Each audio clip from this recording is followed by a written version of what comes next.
జాగ్రత్తగా గమనించండి. ఒక విలువైన మాట అదేమిటంటే, అన్న చాలా విషయాలు చెప్పుకొచ్చారు. కిరీటం అనేది బరువైనదైనా బరువు తక్కువదైనా అది ఆ తల్లి పెట్టిందని చెప్పి చాలా స్పష్టంగా అన్న కొన్ని విషయాలు చెప్తూ వచ్చారు. నిజమే, పిల్లలకు పెట్టవలసిన వాటిని పెడితే అది వారికి ఆరోగ్యంగా ఉంటుంది. నమ్మిన వాళ్ళు అల్లు చెప్పండి. మీరందరూ తల్లులే, పిల్లలకన్నీ తల్లులే, మీరందరూ తండ్రులే.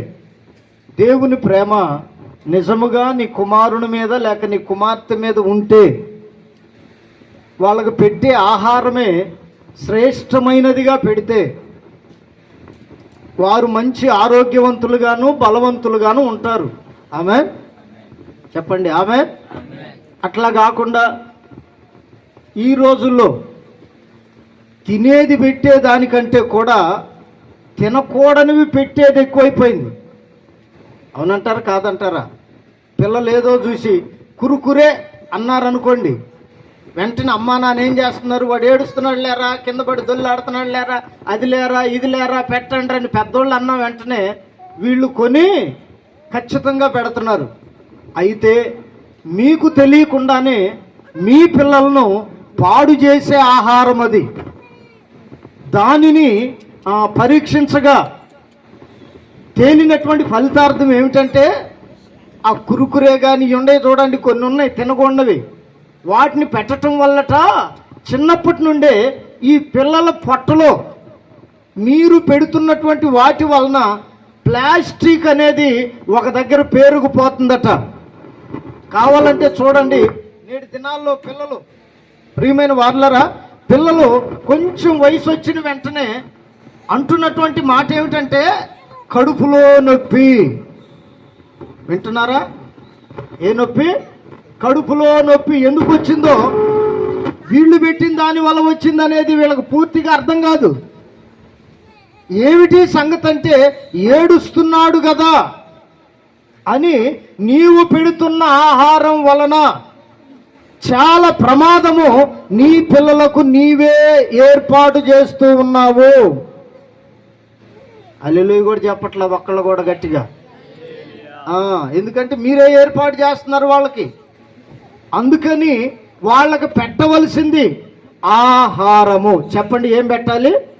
ఆహారం. తినేది పెట్టాలి, కానీ తినకూడదు పెట్టడం వలన వాళ్ళను ప్రమాదంలోనికి తల్లిదండ్రులారా మీరే నెడుతున్నారని చెప్పి దేవుని సేవకునిగా ఖచ్చితంగా ఈ విషయాలు తెలియపరుస్తున్నాను. ఆమేన్. ఓ రోజున ప్రవక్త అయినటువంటి యెహెజ్కేలు గారితో దేవుడు చెప్తున్నాడు, ఇశ్రాయేలు ప్రజలు కూడా, చప్పట్లు కొట్టండి ఒకసారి, ఇశ్రాయేలు ప్రజలు కూడా, ఇర్మియా గారితో దేవుడు చెప్తున్నాడు, ఇశ్రాయేలు ప్రజలు కూడా తినకూడంది తింటున్నారు. పెద్దవాళ్లే తినకూడంది తింటే పిల్లలు ఎందుకు తినరు? ఆమె అంతే కదా. పెద్దోడు పాన్ పరాకు నవ్వులుతున్నాడు అనుకోండి వాళ్ళ నాన్న, మందు దాగొచ్చి ఇంట్లో గోల్ చేస్తున్నాడు అనుకోండి వాళ్ళ నాన్న. పిల్లవాడు చిన్నప్పుడు దేన్ని చూస్తాడో పెద్ద అయిన తరువాత అదే నేర్చుకున్నట్లుగా ఇశ్రాయేలీలు కూడా తినకూడంది తింటున్నటువంటి సమయంలో ఆహారానికి మంచిది కాదు, విగ్రహారాధన దైవ సంబంధమైనది కాదు, తినకూడనివి చేయకూడనివి చేస్తున్నటువంటి సమయంలో దేవుడైన యెహోవా తన ప్రవక్తలకు ఓ విలువైన మాట చెప్పాడు. చప్పట్లు కొట్టని చెప్తున్నది ఏమిటి? ఆయన చెప్పిందంటే, ఇదిగో ఈ గ్రంథాన్ని, అక్కడ దేవుని వాక్యం ఉంది, ఆ గ్రంథాన్ని ఇచ్చి అన్నాడు, దీనిని నీవు నమిలి మింగేయాలి. ఇప్పుడు గట్టిగా కొట్టండి. ఎందుకు ప్రభువా అంటే, నా ప్రజలైన ఇశ్రాయేలీలు దేవుని వాక్యాన్ని తినట్లేదు, దేవుని వాక్యాన్ని వినట్లేదు, దేవుని వాక్య ప్రకారం నడిపించబడట్లేదు. వాళ్ళ తిండి వేరు, వాళ్ళ లెక్కలు వేరు. ఆదివారం వస్తే చాలు దేవుని సన్నిధిని కూడా ఎగ్గొట్టి తిండి మీదే పడుతున్నారు. ఇంకొక మాట పౌలు గారు అంటారు కదా, వారి కడుపే వారికి దేవుడు అంట. తినటానికే దేవుడు మనల్ని పుట్టించాడు. చప్పట్లు కొట్టండి గట్టిగా, చేతులే తల్లి చెప్పండి గట్టిగా హల్లెలూయా. తినటానికే మనల్ని పుట్టించక మునిపే అన్ని సిద్ధపరిచాడు మన దేవుడు. అయితే దేవుని బిడ్డలారా, తినకూడనివి కూడా ఉన్నాయని చెప్పాడు ఏదైనాలోనే. మంచి చెడ్డల తెలివినిచ్చేదాన్ని మీరు తినకూడదు, అవి తినుదినమున నిశ్చయముగా మీరు చచ్చెదరు. ఎంత స్పష్టంగా దేవుడు చెప్తే వీళ్ళేం చేశారంటే పొరపాటునో గ్రహపాటునో అనుకోకుండా మొత్తానికి దేవుడు తినొద్దన్న దాన్ని తినేశారు. వెంటనే అక్కడ రాయబడిన మాట ఏమిటంటే వారి కన్నులు తెరవబడ్డాయట. మంచి చెడ్డలు జరిగిన వారై దేవునికి దూరం అవటమే మంచి చెడ్డ అనుకున్నారంట. వాళ్ళు దేవునికి దూరం అయిపోయారు. తినకూడనిది తింటే జరిగే ప్రమాదం ఏమిటంటే మొదట దేవునికి దూరం అవుతాము. హల్లెలూయా. ఎవరికి దూరం అవుతాం తల్లి? దేవునికి దూరం అవుతాం. దేవునికి దూరం అయ్యి బ్రతకగలిగిన నరుడు ఎవడైనా ఉన్నాడా? ఎవడి వల్ల కాదు.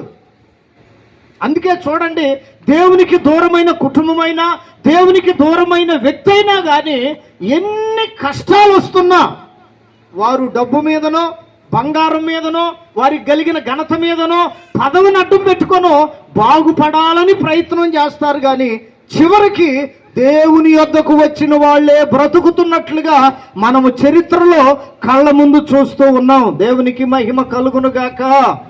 మన యొక్క ఆత్మ సంబంధమైన జీవితంలో కూడా మనం నేర్చుకోవలసింది ఏంటంటే తినవలసిన దాన్నే తినాలి. ఆమెన్ చెప్పండి గట్టిగా. దేన్ని తినాలి? తినవలసిన దాన్నే తినాలి.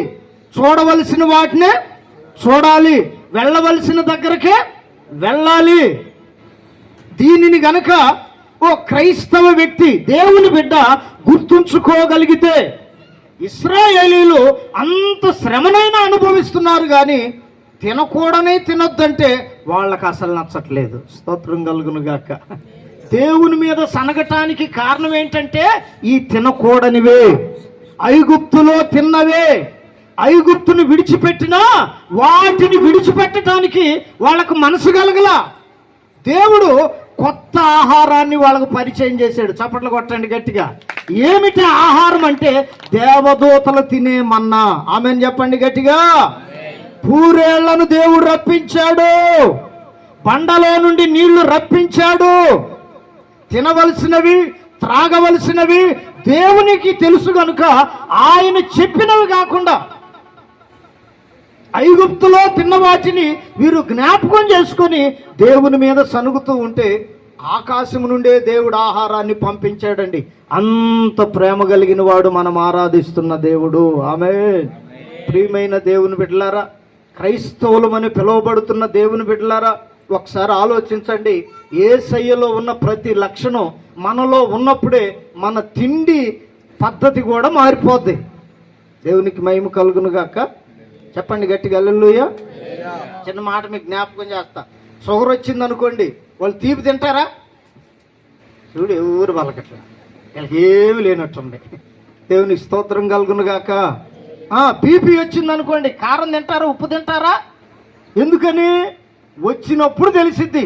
అయితే దేవుని మాట ఏం చెప్తుందంటే రాక మునిపే, నీవు చెడక మునిపే, నీవు పడక మునిపే తినకూడని వాటిని మానేస్తే, ఆమేన్, తినే వాటిని దేవుడు పరమందు నుండి నీ ఇంటిలోనికి నీ యొద్దకు పంపుతాడు. కొట్టుగట్టిగా చప్పట్లు.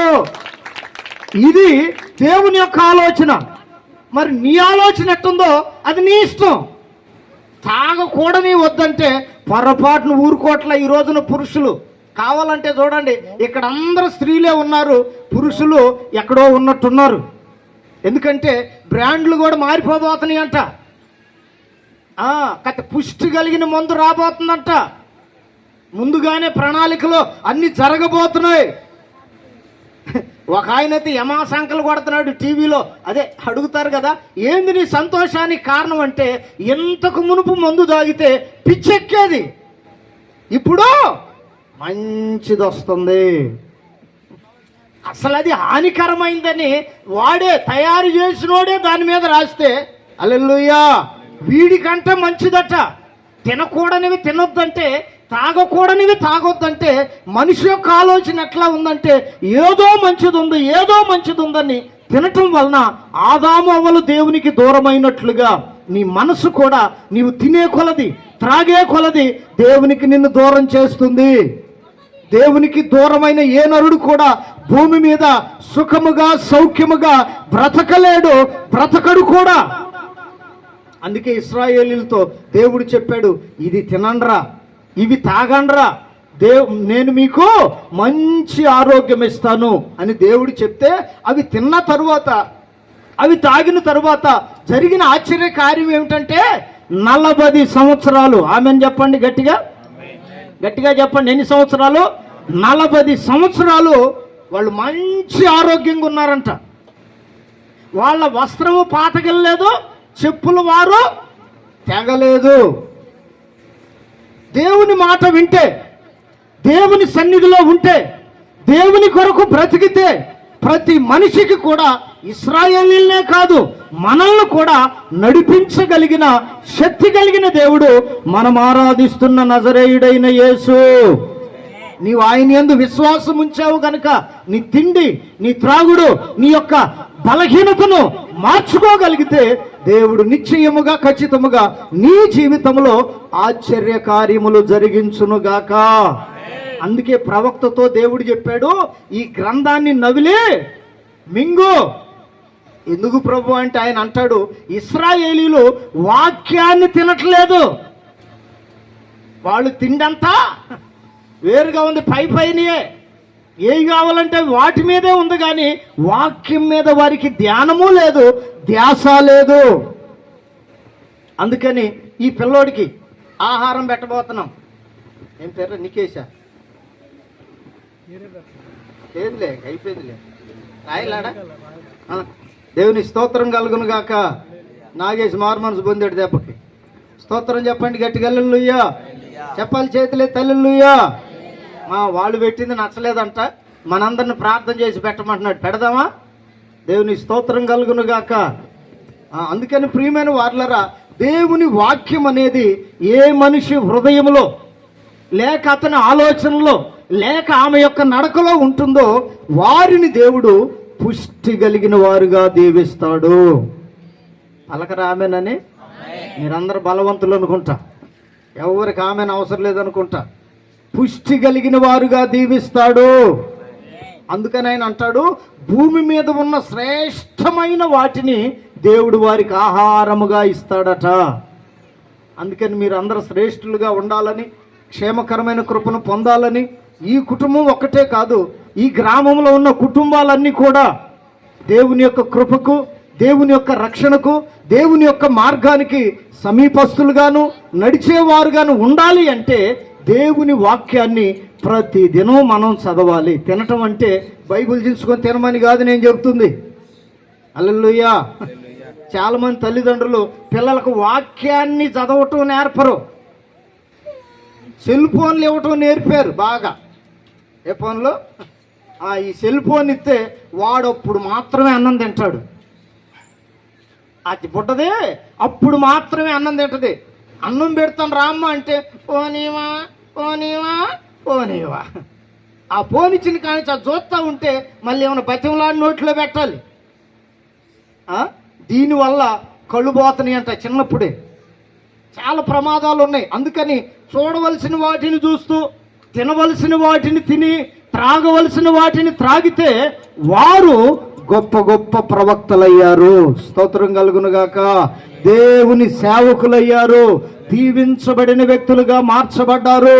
ప్రియమైనటువంటి నా సహోదరి సహోదరులరా, ఈ మధ్యాహ్న కాల సమయంలో చిన్న బిడ్డను దీవించడానికి వచ్చిన వార్లరా, నిజముగా మీ నోట ఆశీర్వచనం ఉంటే ఖచ్చితముగా ఈరోజు నీ బిడ్డను దీవిద్దాం. మీ నోటనున్న దీవెనలు, మీ కుడి చేతనున్న దీవెనలు ఆ బిడ్డ మీదకి వచ్చునుగాక. చెప్పండి, వచ్చునుగాక. వీళ్ళిద్దరికి నేను చెప్పేది ఏంటంటే, ఇద్దరు నాకు పరిచయస్తులే కాబట్టి ఖచ్చితంగా చెప్తున్నా. అయ్యా, పిల్లోడినైతే దేవుడు ఇచ్చాడు, పెంచమని కూడా దేవుడు చెప్పాడు.